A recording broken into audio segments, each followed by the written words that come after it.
Muy buenas tardes a todos, bienvenidos a la hora del Instituto Universitario de Investigación Ortega y Gasset. Hoy terminamos esta semana con un invitado muy especial, es Enrique Barbero, que es licenciado en Derecho y abogado del Colegio de Abogados de Madrid, con máster en Práctica Jurídica y curso de experto por la Universidad Carlos III en Migraciones y Asilo. Actualmente es subdirector de ACCEM, con quien el instituto tiene un curso de experto en intervención de personas migrantes y refugiadas que comenzará el próximo mes de octubre y que forma parte a su vez de un máster título propio que queremos lanzar el año que viene en relación con el mundo de la migración, en donde, como todos ustedes saben, tenemos una amplia trayectoria desde hace muchísimos años con las investigaciones y trabajos de los profesores, fundamentalmente Rosa Paricio, Joaquín Arango y el profesor Portes, que han ido desarrollando diferentes proyectos de investigación en nuestro instituto y donde además se ha publicado en sucesivas ocasiones el anuario de migración. Y Enrique Barbero es presidente además de la Comisión Jurídica de Asuntos Internacionales del Foro para la Integración Social de los Inmigrantes y presidente de la Comisión de Legislación del Consejo para la Eliminación de la Discriminación Racial o Étnica. Además, contamos con él en una semana muy especial, donde, como saben ustedes, también es la semana LGTBI y, por tanto, frente a la discriminación que en razón de su orientación sexual sufren diferentes personas, también es una semana en la que nos honra especialmente tener a un invitado como Enrique. Como digo, ACCEM es una ONG de recorrido reconocido y de amplio prestigio. Para nosotros como instituto colaborar con ellos es, con vosotros, querida Enrique, es un gran placer, un privilegio y la verdad que siempre resulta todo estupendo. Eh, yo no quiero comer más tiempo a nuestro ponente, que nos va a hablar de los retos de ser refugiado en tiempos de pandemia, en tiempos de crisis sociosanitaria. Anímense a ir volcando sus preguntas en el foro y cuando termine Enrique su intervención, pues yo pasaré a relatar las preguntas ya que tengamos todos un cordial diálogo entre todos nosotros. Así que muchísimas gracias, Enrique. Tuya es la palabra.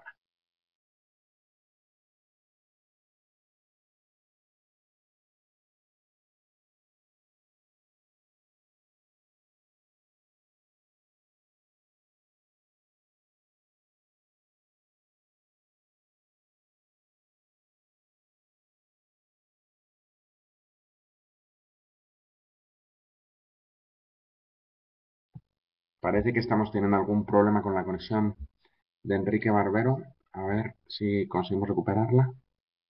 Denos un segundo,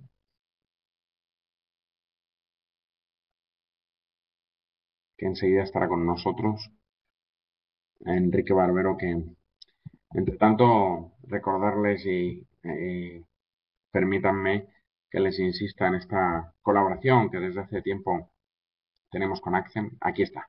A ver, Enrique, conecta el micrófono. No sé si has escuchado Vale. Ah, la ¿sí? presentación. Bueno, yo me callo y te dejo hablar. ¿Sí? Créeme que te he Venga. saludado con todo afecto. O sea, que no repetir la presentación. Te dejo la palabra Muchísimas gracias, Antonio. y luego ¿Eh? seguimos la conversación. Venga. Bueno, muchas gracias. Muchas gracias, Antonio. Muchas gracias, por supuesto, a la Fundación Ortega Gasset y Marañón. Y para nosotros es estupendo estar aquí, ¿no? Y poder charlar un rato de refugiados. Que además de lo que has dicho, Antonio, del LGTBI, el 20J es el Día Mundial del Refugiado, con lo cual yo creo que viene de todo bastante bien como para poder tener hoy esta charla un poco entre todos, ¿no? Quería disculpar a Julia. La primera idea es que Julia Fernández, que es la directora de Accent, también estuviese con nosotros, pero bueno, había una complicación, una reunión del ministerio que no le hacía posible estar. Me ha dicho que os manda a todos un abrazo y que os pida disculpas por no estar.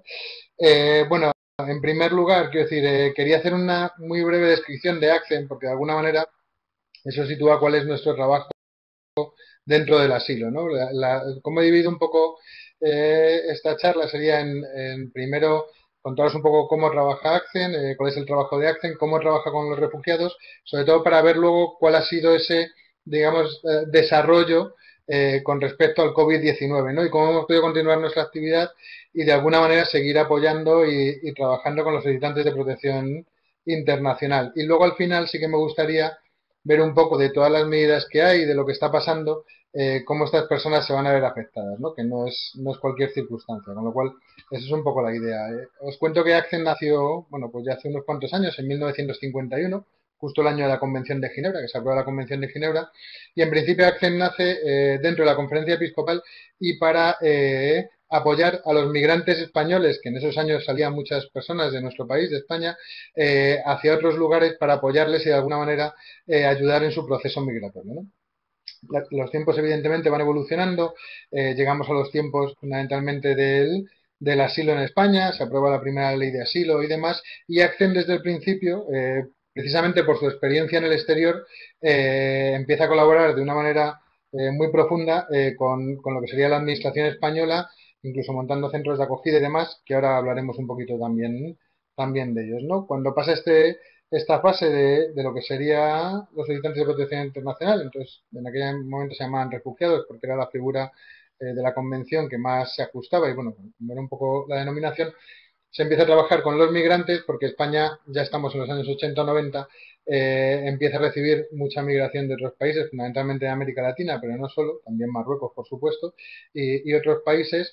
Y finalmente, en este proceso de incorporación, y bueno, estoy haciendo un resumen, como entendéis, muy rápido para no extenderme en esto, Accent se ha extendido también a otros campos. Cuando llega la crisis a partir del año 2015, más o menos, bueno, pues la idea de Accent siempre ha sido que lo que tenía que trabajar era en el territorio y ayudar y apoyar en el desarrollo territorial.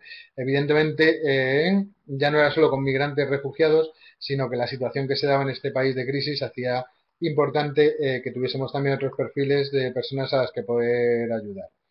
Finalmente, y esto es casi una anécdota en los tiempos que vivimos ahora, pero bueno, casi cerrando ese círculo por el que empezó Accent, ahora mismo volvemos a colaborar en diferentes países europeos, fundamentalmente en Bruselas, con migrantes españoles que se fueron en los 50, es decir, se han convertido en la tercera edad, son gente que va quedando de alguna manera muy desconectada porque sus hijos ya tienen una vida allí montada y demás, y de nuevo volvemos a apoyar a estas personas. Esta sería un poco nuestra trayectoria. Dentro de toda esta trayectoria, desde luego hay un campo fundamental siempre, que han sido los refugiados. Accent, podemos decir que su labor fundamental ha sido la defensa de los derechos humanos a través de las personas solicitantes de protección internacional, del asilo y demás. En España tenemos un sistema mixto, es decir, le damos un sistema mixto de acogida porque tenemos centros de acogida que son de la administración y centros de acogida que son de las entidades. Siempre ha habido tres entidades fundamentales en esto del asilo. Somos las tres entidades que hemos trabajado en todo este tiempo, que son CEAR, Cruz Roja y nosotros. Pero es verdad que con la evolución del tiempo y sobre todo porque hay un momento en que a partir igual del 2015-2016 la llegada de refugiados a nuestro país, fundamentalmente por la guerra de Siria, se hace mucho mayor, hace que se amplíe a otras entidades. Ahora mismo debemos ser como 10 o 12 entidades las que llevamos refugiados en España y sobre todo la acogida de los refugiados. ¿Hola? ¿Se ha vuelto a ir esto? No, te estamos escuchando, Enrique. Te escuchamos. Vale, no, a mí se me ha parado la imagen y no sabía si me estabais viendo y escuchando, pero vamos, continúo. Lo que os decía, ¿no? Se montan los centros de refugiados, fundamentalmente entre tres entidades, y hay una parte pública, tienen 4 centros de refugiados, la administración que lleva directamente, y luego estas 3 entidades, y luego se han añadido todas las demás. ¿Qué se hace fundamentalmente? De esto daría para hablar mucho, pero evidentemente no me voy a extender. ¿Qué se hace fundamentalmente con un solicitante de protección internacional cuando llega a España? Un solicitante de protección internacional puede llegar a España, ahora mismo yo entendería, bueno, como es normal, por 2 vías. Una que sería la vía regular, fundamentalmente de aeropuerto, y otra vía que sería de forma irregular, entrando por frontera no habilitada, que se llama, ¿de acuerdo? En cualquier caso, también pueden llegar a España, entrar y posteriormente solicitar asilo. Es decir, que tendríamos un asilo lo que sería en frontera y otro asilo que sería dentro de España. Una vez que son solicitantes de protección internacional, a partir de este momento, para las personas que no tienen ingresos suficientes, lo que se hace es asignarle un centro de acogida. Hay podríamos decir, dos modalidades o dos tipografías dentro de lo que serían los centros de acogida. que sería un centro propiamente dicho, con lo podríamos llamar una residencia más hotelera, ¿no? Donde tienes una habitación y compartes una serie de servicios comunes, y luego, además de eso, hay otro tipo de forma de acogida, en este caso es la que Accent fundamentalmente tiene, es verdad que tiene un par de centros, pero lo demás está en pisos, y es efectivamente eso, ¿no? La vida normalizada en pisos. ¿Qué es lo que pretendemos con la vida normalizada en pisos? Bueno, pues desde el primer momento en que llegan los solicitantes de protección internacional a España, que empiecen a tener una vida normalizada y que desde el momento uno se inicie esa integración en España. Consideramos, estas personas llegan con una carga normalmente muy importante. Estamos hablando de personas que, de acuerdo con la Convención de Ginebra, no han salido, desde luego, de forma voluntaria de sus países, sino todo lo contrario, quiero decir, obligados por lo que se llama un temor fundado de persecución, por diferentes motivos, políticos, religiosos, pertenencia a grupo social, etcétera, pero desde luego no es una manera voluntaria de salir del país. Se supone que esa carga que llevan, cuanto antes empecemos a trabajar con ella, mejor será la integración de estas personas. Porque además debemos tener en cuenta una cosa, y es el estatuto que se concede o los estatutos que se conceden en España son muy pequeños. Estamos hablando que de todas las personas que solicitan protección internacional, solo el 5% posiblemente conseguirán esta protección.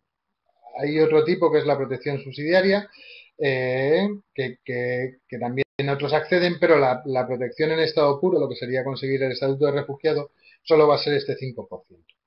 ¿Qué hacemos con ellos una vez que están en España? Bueno, pues hay que prestar una serie de servicios que de alguna manera aseguren todas las directivas comunitarias que hay al respecto, ¿no? Y que España está, por supuestísimo, vinculadas y con todas ellas firmadas.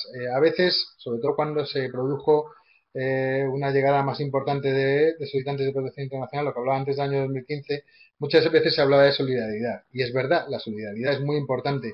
Y desde luego un país, una ciudadanía que no tiene esa solidaridad, bueno, pues resta mucho valor, ¿no?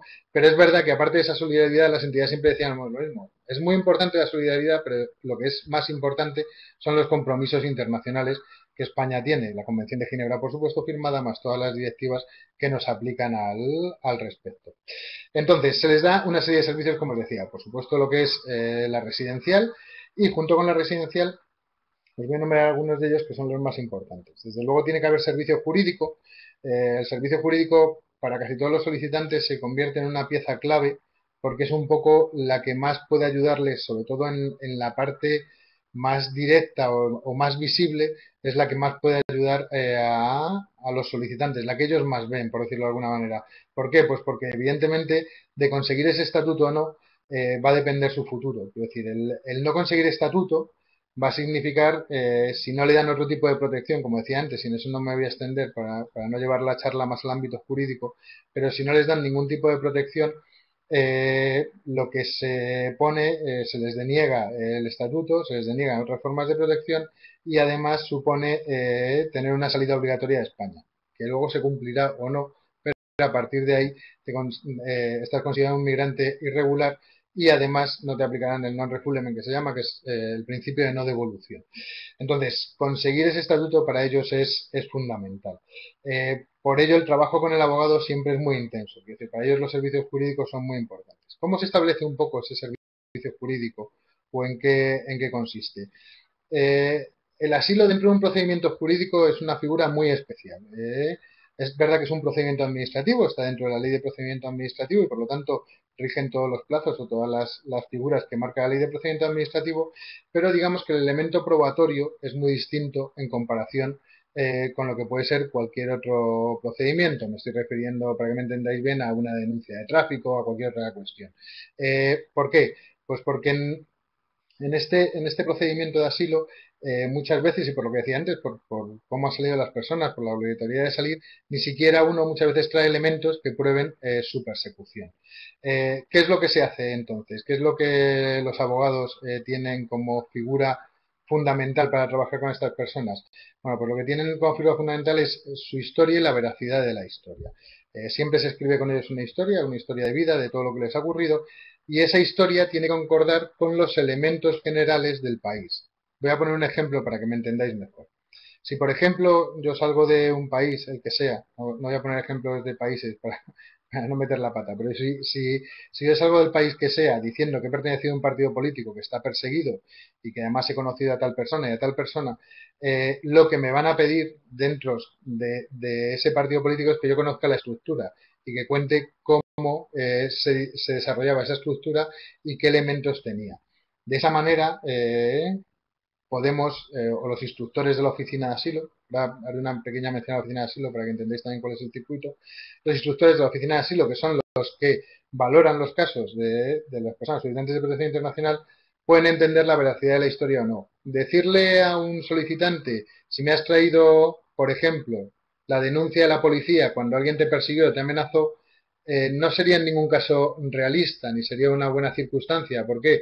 Pues porque muchas veces ni siquiera se pueden denunciar lo que les ha pasado, la historia, lo que les está pasando, pero otras veces ni siquiera en la salida uno ha podido reunir los documentos necesarios para que se produzca. Con lo cual, vamos a jugar con elementos, digamos de alguna manera, de carácter más subjetivo, pero que de alguna manera lo que se pretende es la veracidad de esa historia. Si de alguna manera sabemos que en ese país, en temas, lo decía ahora Antonio, por ejemplo, con el LGTBI, si es un país que posee la homosexualidad y de alguna manera tenemos toda una historia que sí que da esa veracidad o que sí parece que eso sea así, es cuando los instructores valorarán si puede ser susceptible de conseguir esa protección o no.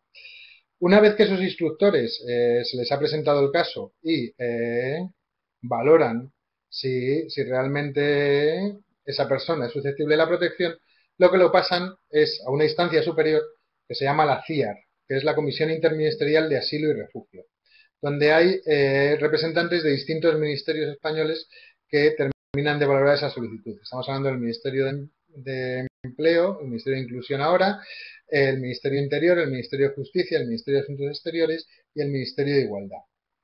Esos son los que finalmente, una vez que se ha presentado el caso, concederán o no ese estatuto de protección. A esas reuniones de la CIAR, de la Comisión Interministerial, también en esas reuniones también está la ACNUR. Está con voz, pero sin voto, ¿de acuerdo? Porque el resto de los integrantes votan sobre la protección o no protección. Y ese sería un poco el procedimiento que siguen todas estas personas. ¿Qué ha pasado en los últimos tiempos en España? La llegada de muchas más personas y que es verdad que de alguna manera la oficina de asilo no estaba preparada para ese flujo de personas que llegaron, ha hecho que se produzca un gran atasco.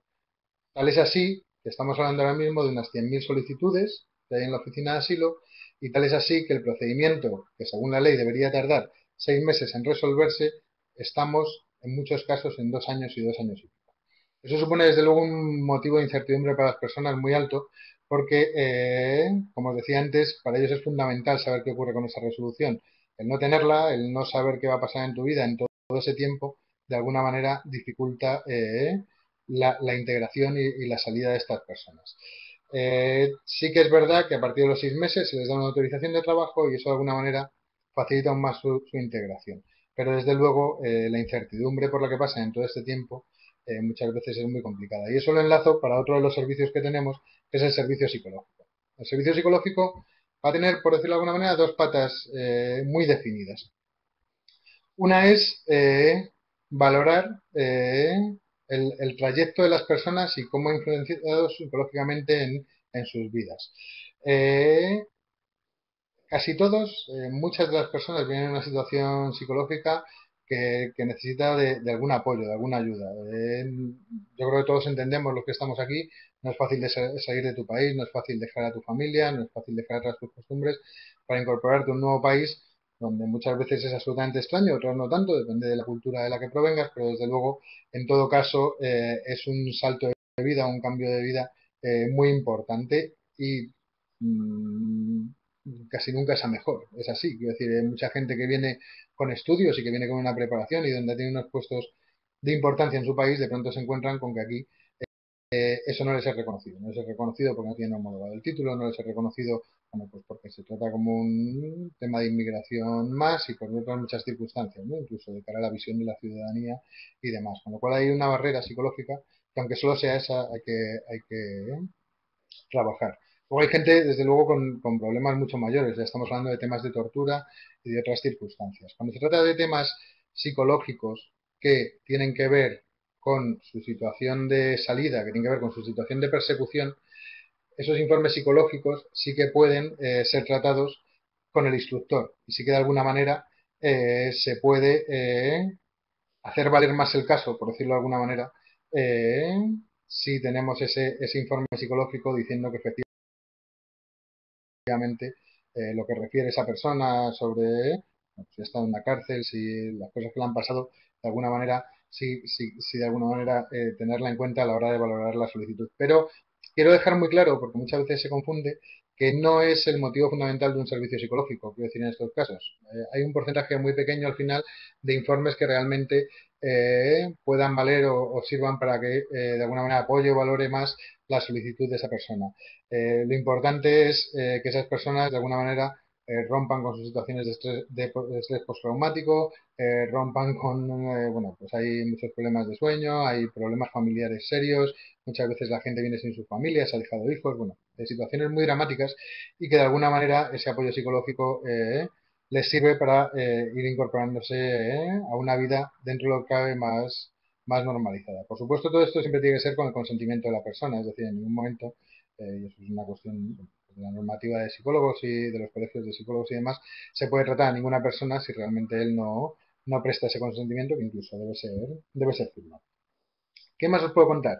Estamos hablando también de un servicio de empleo, quiero decir, el empleo, digamos, que no es solo, pero sí es una de las herramientas fundamentales en la integración. En los tiempos que vivimos, como comprenderéis, todavía con más motivo, ahora iremos ya a meternos en lo que sería la parte más de COVID, pero desde luego este servicio de empleo para ellos sí es fundamental. Primero porque eso les va a dar una autonomía que hasta ese momento no tienen, quiero decir, hasta que ellos no tienen un empleo bueno, pues una serie de condiciones y van saliendo adelante, es muy difícil que se produzca, por un lado, la integración en todas sus fases y por otro, además, que les dé esa autonomía que tantos necesitan, ¿no? Porque es verdad que las entidades o la propia administración sí que va guiando esos caminos de integración, pero es verdad que las personas al final lo que necesitan con todo lo que ha pasado es un poco recuperar su vida y empezar a vivir de una forma mucho más normalizada. El empleo lleva dos patas también. Hay una parte que es de formación pura y dura o de preformación, bueno, lo podríamos llamar preformación, formación y empleo, ¿no?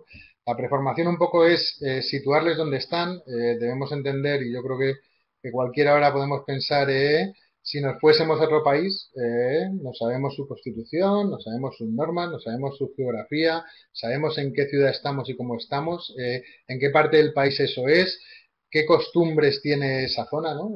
Si solo pensamos en España, desde luego del norte al sur, al este al oeste, las diferencias en muchos casos son muy notables, ¿no? Y esa preformación de situación, de normas, de derechos, de obligaciones, de saber cómo es la Constitución, cuál ha sido un poco la historia de este país, en qué se ha basado y demás, es fundamental para situar a las personas, ¿no? Luego habría otra parte de formación que se trabaja además mucho más con ellos, porque eso ya son más los perfiles de realmente de tus competencias. Quiero decir, estamos hablando, en los refugiados esto es muy importante, lo de las competencias. Estamos hablando de que, como os decía, son gente que muchos de ellos incluso con titulaciones importantes o que han tenido profesiones muy definidas, llegan a un país sin ni siquiera los títulos e incluso aunque los traigan, desde luego la homologación es una cuestión muy complicada, con lo cual ahí lo que se va a trabajar es con las competencias, qué sabes hacer, cómo lo sabes hacer y en qué puedes trabajar, ¿no? Esa es una parte fundamental y en función de eso se diseña con ellos un itinerario que termine llevando al empleo. Y la última fase sería el empleo, que también lleva un asesoramiento en la medida, bueno, pues también contar un poco dentro de todas estas fases qué es un contrato, qué tipos de contratos hay, cuáles son las formas laborales en este país, cómo se entiende el trabajo, ¿no? Porque evidentemente eso también es muy distinto dependiendo del país en el que te muevas, con lo cual todas esas circunstancias son fundamentales. Como os decía antes, los solicitantes tienen una buena cuestión en ese sentido, también un poco derivada de los atrasos que produce el procedimiento, ¿no? Pero es verdad que a los 6 meses de encontrarse ya en España como solicitantes de protección internacional van a tener una autorización de trabajo, una autorización que les permite trabajar. Bueno, eso para cualquier migrante es algo muy importante, como podéis entender, y muchas veces muy difícil de conseguir, con lo cual ellos ahí en ese sentido tienen una ventaja. La desventaja es, también lo podéis entender, que cuando termina el procedimiento, es decir, cuando te dan la resolución, en el caso de que sea negativa, esa autorización decae. Es decir, como os decía antes, quedas en situación irregular y por lo tanto no puedes continuar su trabajo. Cuestión muy chocante y que las entidades estamos peleando mucho, y aquí ya os lo avanzo con respecto al COVID-19, y es que veamos las posibilidades con la administración y con la normativa que tenemos actual de cómo estas personas pueden seguir trabajando sin perder su documentación aunque se les haya denegado su estatuto de refugiado. ¿Por qué? Pues porque nos encontramos muchísimos casos donde los propios empleadores incluso manifiestan bueno, pues que quieren quedarse con esta persona, que no entienden por qué después, muchos después de 2 y 3 años trabajando, ahora no pueden continuar, y lo que estamos buscando son los procedimientos puente para que estas personas no caigan en lo que se llama la irregularidad sobrevenida, es decir, que después de tanto tiempo trabajando y llevando una vida normalizada, de pronto te encuentras sin documentación y eso a partir de ahí no permite continuar con ningún tipo de vida. En esta circunstancia del COVID-19 lo creemos todavía más importante. En una situación como la que tenemos actualmente de crisis social y sanitaria, el que estas personas en un momento dado caigan a irregulares supone que se rompa toda su vida normalizada que llevaban hasta estos momentos. Pues en esas circunstancias nos andamos ahora con la administración. Luego ya lo último de los servicios. Podría hablar de los demás servicios, pero os he destacado los más importantes. ¿No? Me queda sería lo que son las clases de español. ¿No? Tenemos que entender que hay una parte de la población que viene que se habla castellano, sobre todo lo que tiene que ver con América, pero hay muchas personas que vienen de diferentes países que no tienen esta competencia. Es fundamental, quiero decir, estamos hablando de que las personas para tener por lo menos un trabajo, más o menos un tiempo normalizado y que de alguna manera sea un trabajo más estable, eh, lo ideal, no siempre se consigue, pero lo ideal es que llegue a ser una competencia de B1, ¿no? Es decir, la inmersión lingüística es fundamental, cuanto mayor sea, mejor será para ellos y yo, vamos, diría casi sin ningún problema que es tan importante para la integración como puede ser en un momento dado el empleo, ¿no? Nos hemos encontrado muchas veces eh, con personas que han tenido trabajos durante muchos años, quiero decir, sobre todo hay muchos en temas de agricultura, incluso pastoreo y tal, familias viviendo en zonas rurales relativamente aisladas, donde los dos cabezas de familia, que sería el padre y la madre, tenían muy mal castellano o casi ninguno y era a través de los hijos los que les servían de traductores para ir al médico, para ir al colegio, para todos sitios, ¿no? Esto hace que las personas se aíslen mucho o que se monten en sus propios grupos de nacionalidad que no consideramos que sea lo mejor para conseguir la integración en un país y de alguna manera tener esa vida normalizada, ¿no? Que es a la que se aspira. De acuerdo. ¿Qué es lo que pasa? Quiero decir, ¿qué es lo que pasa cuando llega el COVID-19? ¿Cómo se continúa todo este trabajo? Quiero decir, porque bueno, pues a nadie escapa bueno, las noticias van siendo las que iban, pero que en una semana de pronto, sobre todo a partir de que se establece el estado de alarma, bueno, pues todo el mundo de alguna manera quedamos encerrados en nuestras casas, ¿no? Y bueno, pues eso hace o dificulta mucho el trabajo con estas personas que además en un alto porcentaje son personas en situaciones de vulnerabilidad y que por lo tanto necesitan de nuestro apoyo y nuestra ayuda, ¿no? Bueno, pues lo primero desde las entidades es tener muy claro que no se les iba a dejar de atender, bueno, pues que éramos un servicio tan esencial como por supuesto podían ser los hospitales en este nivel y lo primero que se hizo fue pelear por esa denominación de servicios esenciales, es decir, que las entidades nos considerasen servicios esenciales. Eso no era ninguna tontería, por decirlo de alguna manera, porque eso suponía, entre otras cosas, incluso que nos pudiésemos mover, es decir, en los primeros días, en las primeras semanas, nuestros trabajadores, si no tenían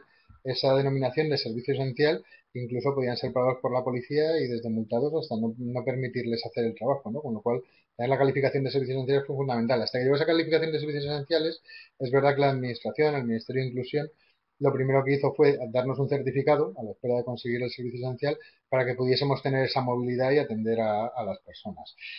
¿Cómo se hizo esa atención? Bueno, pues hubo que echarle imaginación en muchos casos, sobre todo porque lo que no nos permitían en ningún caso era tener las oficinas abiertas y evidentemente no las podíamos tener abiertas porque son zonas de contagio, ¿no? De los trabajadores y de las personas que atendemos, con lo cual había que tener muy en cuenta que no podríamos atender en oficina, que es el trabajo normal que se hace. Quiero decir, nosotros, todas estas personas de las que hemos hablado, y tanto el abogado como el psicólogo, como las personas, los prospectores de empleo, los técnicos de empleo, todo esto se hace en una oficina, quiero decir, fundamentalmente. Luego es verdad que sí, que todo lo que tiene que ver con acogida, sí que se visitan más los pisos de la gente, se habla con ellos, bueno, etcétera, etcétera. Pero lo que es todo el resto de servicios transversales, por llamarlo de una manera, se hace a través de la oficina.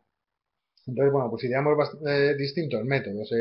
Desde el punto de vista de las personas a las que había que dar ayudas, porque también se dan ayudas económicas y demás, y del trabajo que tenía que ver con los pisos, lo que se hizo directamente es ir a los pisos. Es decir, bueno, pues en vez de venir las personas como habitualmente vienen a la oficina, pues lo que hacían nuestros trabajadores era desplazarse hasta los pisos y tener las entrevistas que fuesen, la interacción que fuese y demás.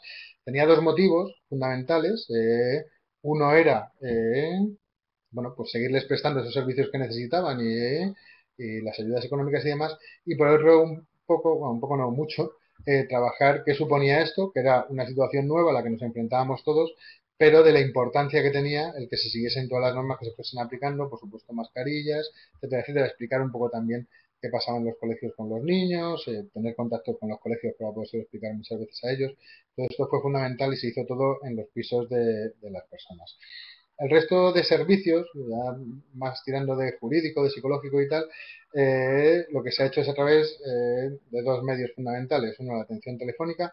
Bueno, pues todas las personas ahora mismo tienen un móvil y desde ese punto de vista se ha podido trabajar bastante bien con la atención telefónica. Y luego, en la medida de lo posible, y bueno, pues aquí sí que vamos a decir que de alguna manera nos pidió a muchos o a todos con el pie cambiado, toda la parte de Internet.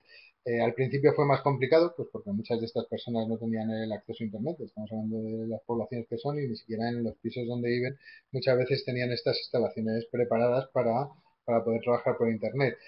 Sí que es verdad que desgraciadamente esto ha durado tanto que hemos podido ir poco a poco instalando todos los servicios que tenían que ver con Internet, porque llevaban dos patas. Una, nuestra propia atención, pero sobre todo en el caso de familias, que los niños en la medida de lo posible no quedasen descolgados de la escuela, ¿no? Sabéis todos que en este país la escuela al final, como ha continuado sus clases durante el último trimestre, ha sido fundamentalmente a través de Internet. También, bueno, en algunos casos han llevado también envíos a casa y demás, pero lo más corriente ha sido a través de Internet. Y este ha sido un poco todo el trabajo que hemos podido realizar. No ha sido fácil, quiero decir, las personas en muchos casos incluso nos decían que ellos sabían que esto no era una guerra, que no tenía nada que ver con lo que vivían en sus países, pero que había ciertas circunstancias que se producían de encierro y, bueno, pues incluso explicarles el estado de alarma y tal, había que explicárselo muy bien porque si no ellos enseguida derivaban a circunstancias que habían vivido con anterioridad. Había que explicarles que no tenía absolutamente nada que ver, que era una cuestión sanitaria muy importante y que además tenían que, no, de alguna manera, cuidar mucho su salud en el momento en que tuviesen algún síntoma y demás, comunicárnoslo o ir directamente al hospital, pero de alguna manera, o al centro de salud, perdón, pero de alguna manera sí que es verdad que ellos, sobre todo los más recién llegados, sí que lo vivían con una cierta extrañeza, ¿no? El cómo ahora me encuentro esto y qué es lo que está pasando. Entonces, bueno, pues una vez más, todos los aspectos de atención personal, psicológica y demás, vuelven a tener o a cobrar mucha importancia, ¿no? en estas cuestiones. En cuanto a la afectación, que se nos pregunta mucho si ha habido muchas personas infectadas o no, tenemos que decir, en el caso de Accent, pero sabemos que no solo, también en el resto de entidades, que la afectación de las personas ha sido un índice bajísimo. Yo os puedo decir que nosotros en plazas de acogida de solicitantes de protección internacional tenemos 1.000 plazas. Eh, Solo lo que sería de protección internacional. Luego tenemos otras 800, lo que se viene a llamar la fase cero, que es una fase previa, también en hostales, antes de entrar en lo que sería ya el procedimiento propiamente dicho de protección internacional. 1.800 plazas, más luego una segunda fase que no voy a nombrar aquí. Bueno, pues, o sea, que no voy a desarrollar más para no liaros. Pues os estamos hablando de que en Accent ha habido 48 casos. Eso es todo lo que ha habido, ¿no? Con lo cual, y así sabemos que ha sido en todas las entidades. El índice de afectados o de contagiados ha sido muy bajo, normalmente porque son personas además que sí que valoran mucho el trabajo que se hace digamos de alguna manera, las normas que se les ponen, ¿no? Entonces, no era fácil en esta población que ellos se saltasen ese confinamiento, que saliesen, que entrasen, que no utilizasen las mascarillas. Bueno, supuesto se facilitó mascarillas y todo eso en la medida de lo posible, y lo seguían muy a rajatabla, ¿no? Entonces, cuando ahora, y iré al final de esta charla con ello, se habla tanto de que llegan muchas personas afectadas y bueno, pues con un mensaje político muy claro por algunas fuerzas de que parece que el contagio viene de estas personas, bueno, pues efectivamente no es así. Quiere decir, puede llegar gente que lo trae, ahora con más motivo porque ha pasado más tiempo y vienen de otros países, pero desde luego ni estas personas son irresponsables con la enfermedad ni desde luego han provocado en ningún caso que se produzcan estos contagios. Y ya lo último, porque me dijo Antonio que dejase un poquillo de tiempo para las preguntas, así que voy a utilizar unos minutillos más muy cortos, pero fundamentales en este caso, y es cómo afecta esto a las nuevas personas de protección internacional. Bueno, pues evidentemente vamos a hacer dos grupos, una de las personas que ya están aquí y que desde luego se van a ver desde luego muy perjudicadas porque una situación vulnerable en una situación de crisis como la que se empieza a generar en el país, eso supone que sus posibilidades de avanzar van a ser más complicadas. El empleo, evidentemente, se va a ver muy afectado y por lo tanto vamos a ver cómo estas personas somos capaces de incorporarlas y ese sería más el grupo de las personas que ya se encuentran en España. Pero nos preocupa muchísimo, en Acción nos está preocupando mucho todo lo que supone el cierre de fronteras. Estamos hablando de poblaciones, de personas que huyen de una determinada situación, como os decía. Hay una determinada situación que es personal, que esa es la que te da el estatuto, pero no solo si hablamos de situaciones como la guerra de Siria, nos encontramos con personas que huyen por una guerra, ¿no? Y ahora mismo nos encontramos con un cierre de fronteras en la Unión Europea que no va a permitir la entrada de estas personas. Si os hablo, por ejemplo, de España, os puedo decir que de esas 100.000 personas de las que os hablaba antes, un 60% aproximadamente, entre un 50 y un 60, son personas de América, fundamentalmente de Venezuela, de Colombia, de Guatemala y de Honduras. Estas personas ahora mismo se encuentran sin capacidad de salir de esas situaciones de violencia o de esas persecuciones personales.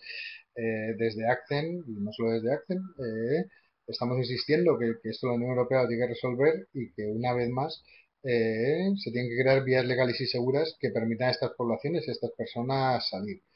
Si esto no ocurre, por un lado será una desgracia, está claro, pero no solo eso, es que probablemente las mafias empiecen a trabajar estas cuestiones de una manera salvaje, si me permitís el término, para que estas personas salgan de sus países a unos precios y unas deudas que posiblemente nunca puedan terminar de pagar con lo que eso supone. Con lo cual, creemos fundamental, igual que se plantea tanto el turismo y la economía, y que sabemos que es fundamental para países, por ejemplo, como el nuestro, la presión para que estas personas puedan llegar a un lugar seguro se tiene que garantizar de todas las maneras.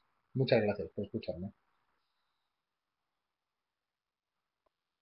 Pues muchísimas gracias a ti, Enrique, por esta presentación de lo que Accen hace y hace también, ¿no?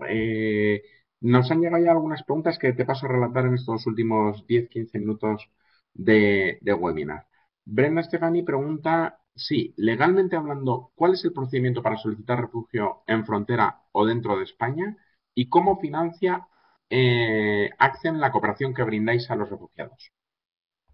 Vale, vamos a ver, la solicitud en frontera, normalmente, bueno, la más lógica es por aeropuerto, hay dos aeropuertos fundamentales de llegada a España, que son Barajas y el Prat, y bueno, pues es simplemente cuando uno baja del avión y evidentemente se dirige al control policial, en ese momento decir que se quiere solicitar protección internacional. Y a partir de ahí se inicia efectivamente un procedimiento donde uno tiene derecho a un abogado y a partir de ahí se desplaza o se debe desplazar un instructor para tener en cuenta la historia de esta persona, porque el procedimiento en frontera es mucho más corto, ¿de acuerdo? Una vez, si se ha conseguido ingresar de entrada a España por otro medio, pues traer una visa o cualquier cosa, que es en la medida de lo posible lo ideal, si es que de esta situación puede haber algo ideal, Me explico, si uno puede tener una visa en España, entrar tranquilamente, si me lo permitís la palabra, y a partir de ahí solicitar asilo en la oficina de asilo a través de nuestra entidad o de cualquier otra, el procedimiento va por unos cauces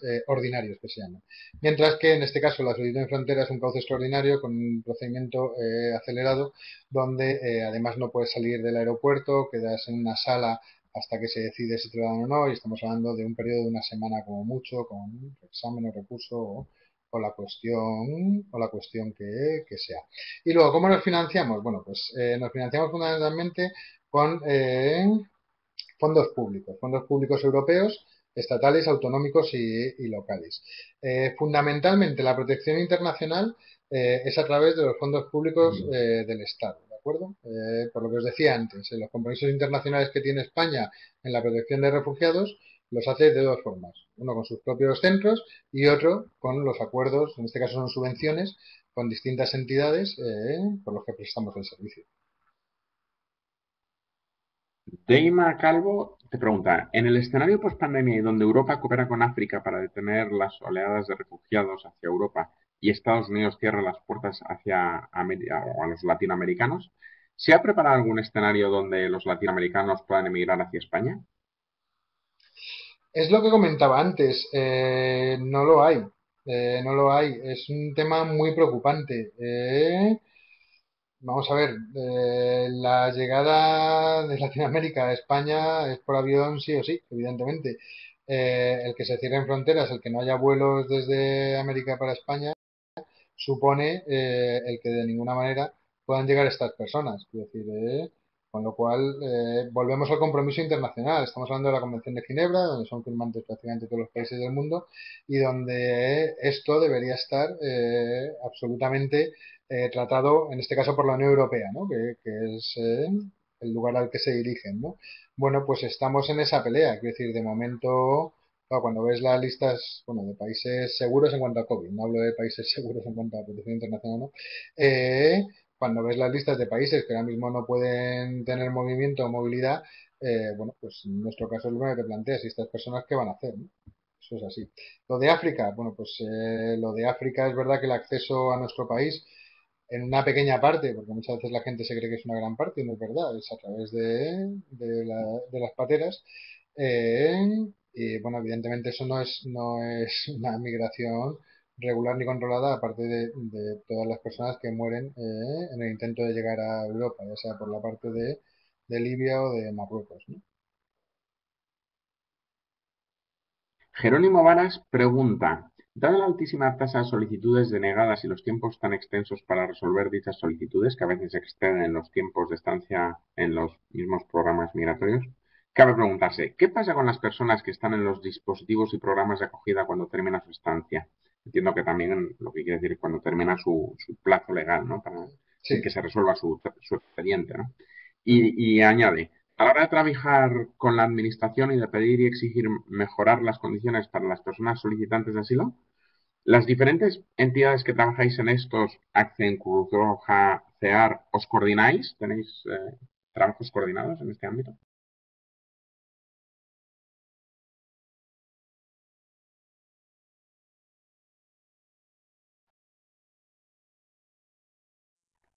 Vamos a ver que parece que hemos perdido la conexión con Enrique Barbero. Seguro que muy rápidamente la recupera como antes. Denos un minuto para... Ya nos quedan dos preguntas que seguro que podemos completar.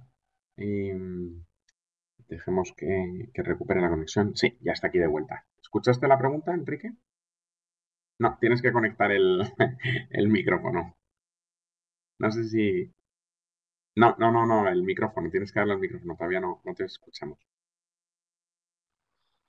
Ahora sí que me oís, Sí, ahora sí. ¿no? ¿Me ¿Escuchaste la oís? pregunta o te la repito? Perfecto.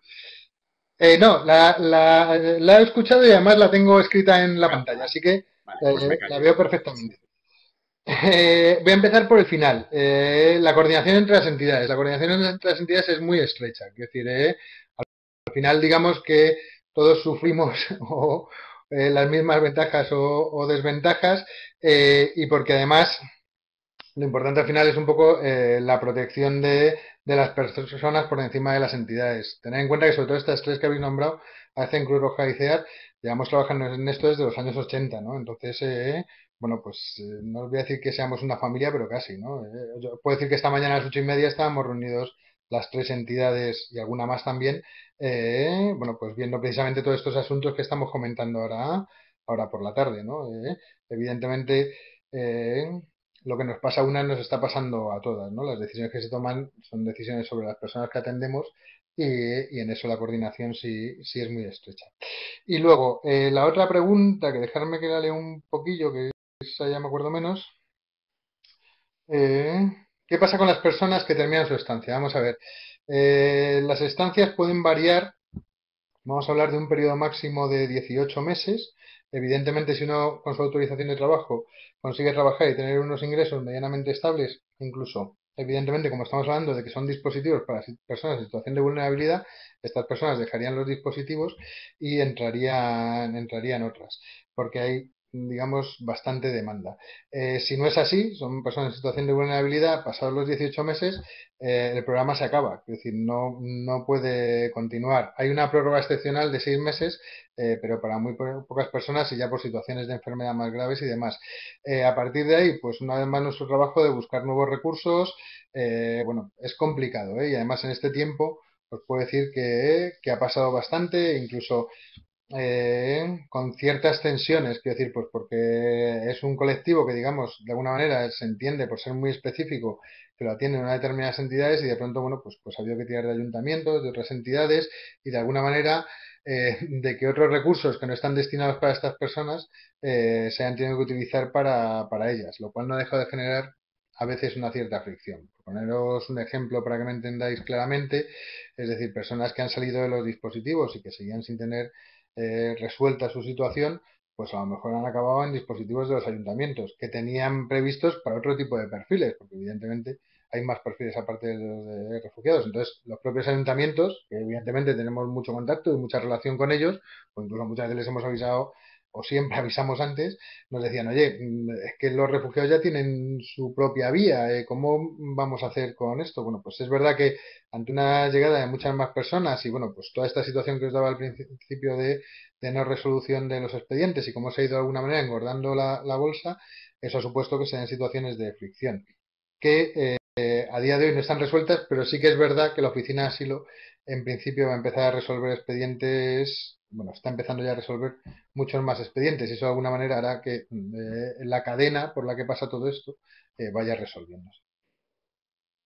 Bueno, y una última pregunta que hace Betty Vera y pregunta si en España hay cuotas o cantidad determinada de personas que son aceptadas anualmente y si en este punto es abierto y de acuerdo a la demanda y evaluación de los casos o no. Y añado una más. Pregunta José María Pajón, ¿las nuevas tendencias políticas excluyentes y xenofóbicas dificultan la labor de estas instituciones humanitarias? Vale, pues contestando a la de Betty, vamos a ver, no hay cuotas, no hay cuotas. Mm, quiero decir, el asilo es un procedimiento muy personal, si me permitís, donde se estudia caso a caso lo que le ocurre a las personas. Sí que he de deciros que es un procedimiento muy restrictivo. Aquí siempre jugamos en esto de la migración con el dichoso o maldito efecto llamada. Es decir, aquí parece que cualquier decisión que se tome va a tener que ver con el efecto llamada. Nosotros siempre decimos que no es un efecto llamada, es un efecto expulsión. Es decir, la gente no se está yendo de sus lugares por turismo. Es decir, se van o por, en el caso de refugiados, desde luego, por una persecución o una situación normalmente de conflicto bélico. Y en el caso de los migrantes, por mejorar una situación que dista mucho de ser la que uno puede querer en su vida, ¿no? Entonces, no creemos que haya ese efecto llamada, pero sí que es verdad que en todo este tipo de decisiones siempre se mira con lupa cuántos, cómo, de qué manera. Y sí que es verdad que los números salen parecidos. ¿Yo puedo decir que hay cuotas? No, no creo que las haya. Además, sinceramente, no creo que existan esas cuotas, pero sí que de alguna manera es restrictivo. El criterio, desde luego, no es un criterio amplio, podríamos decir. Y luego, las nuevas tendencias xenófobas y demás, hombre, afectan mucho. Quiero decir, a nosotros nos preocupa sobre todo lo que tiene que ver con sensibilización y ciudadanía. Bueno, pues porque al final, en este caso, son partidos, o es un partido político con muchas personas que votan y donde defienden unas ideas, desde luego, que para nada están hablando de políticas de inclusión, para nada se habla de integración, etcétera, etcétera. A partir de ahí, desde luego, Accent no ha tenido hasta el momento ninguna otra consecuencia, pero sí que sabemos que de cara a la opinión pública y a la sensibilización y bueno, pues al trabajo de integración que hay que realizar, este tipo de cuestiones dificultan mucho. Pues muchísimas gracias, Enrique. Ha sido una hora del Instituto Universitario de Investigación Ortega y Gasset, del mayor interés, como todo lo que hacemos con vosotros, como ese título de experto en intervención de personas migrantes y refugiadas que empezará en octubre y que es pórtico de ese máster título propio que lanzamos con vosotros en Migraciones Internacionales de Asilo, Políticas, Gestión e Intervención y que de verdad es un gran placer. Muchísimas gracias por acompañarnos esta tarde y a todos ustedes decirles que la semana que viene la Hora de la Ortega se sumará a las jornadas sobre el valor de la cultura que organizamos los días 7 y 8 y también el 8 y el 9 junto a la Universidad Nacional Autónoma de México, el foro que organizamos México en la complejidad democrática del mundo contemporáneo. Podrán inscribirse a través de la página web de la Fundación o del Instituto y retomaremos, digamos, el ritmo normal de la hora del Instituto Universitario Ortega y Gasset ya el día 14. Así que, Enrique, muchísimas gracias y muy buenas tardes a todos ustedes. Muchas gracias, de verdad. Gracias.